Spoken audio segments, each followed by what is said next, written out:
Ugali si Melina Astrolabio, taga diri sa Bara, Roa City. Subong hapon, ginapatigaan namin nga pagluto sa native nga manok nga nilabugan. Nga sang una, amo ini ang amon nadakan sa amon iloy ka ginikanan nga tudlo niya sa amon sang may buot na kami. Ang ingredients to gali, ano siya o ginagisanay ang bawang, kag sibuyas, luya, kag ang manok, ang dahil ang gusto niya. Ano siya ang native nga manok. Labog. Tapos papaya. Ano siya.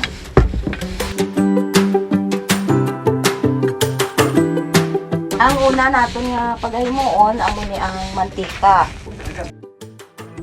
Sunod, bawang. Igisa natin ang bawang. Sunod, sibuyas.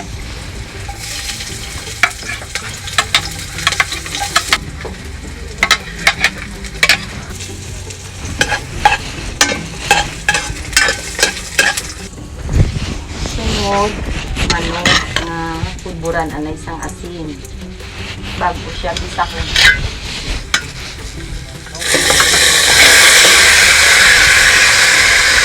Yung dugang, gali ang dugo siya sa manok para sa pagbisak.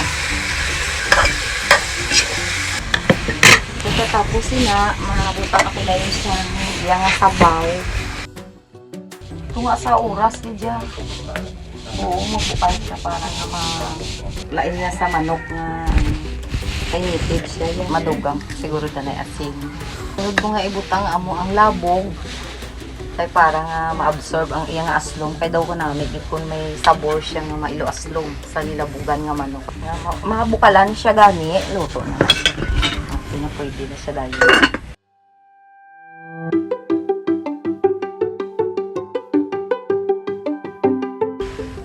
Pwede na siguro natin tilawan ng iyang sabor. May sabor. Manamit siya sa nilabugan nga manok, ang labog, nga maasim-asim.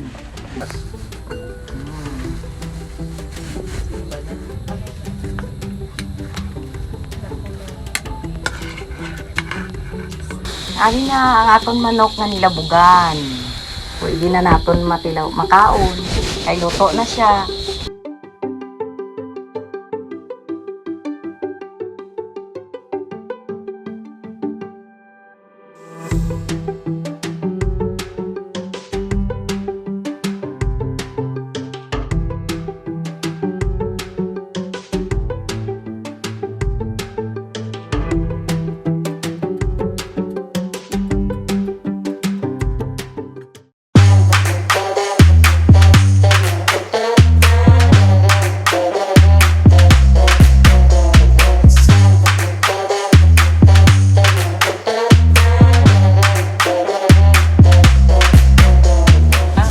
Gali si Imelda Alipunggan, taga diri sa Inso Arnaldo Village.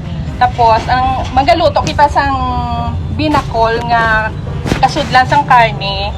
Bali iyang ni sang recipe sang Alipunggan binakol, the original Alipunggan binakol. Ari karon ang aton mga recipe, bali may sibuyas, may kamatis, tapos may sili na haba, may tanglad, iba, may ariman batuan, tapos may may luya kag dahon sang sibuyas. Tapos pwede ang mga ingredients ng iba ng asin, bitsin kag black pepper. Ang una nga proseso, bali makakuan kita sa mga iya mga panakot.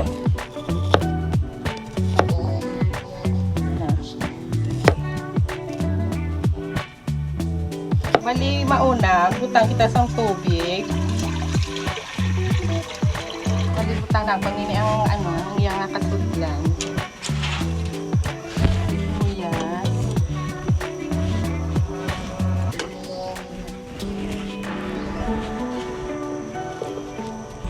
Ito na nato nga magbukal siya para magbukal.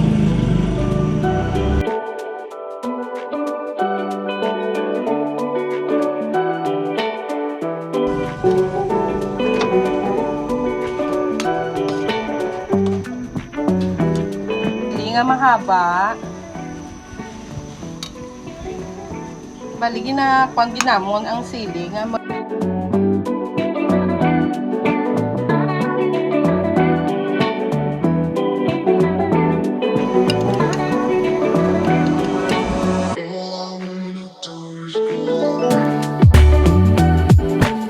last na to nga bali ang dahon sang sibuyas.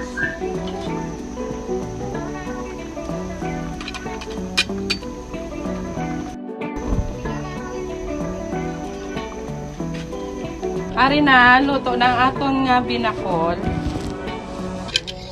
Bali magtukan kita.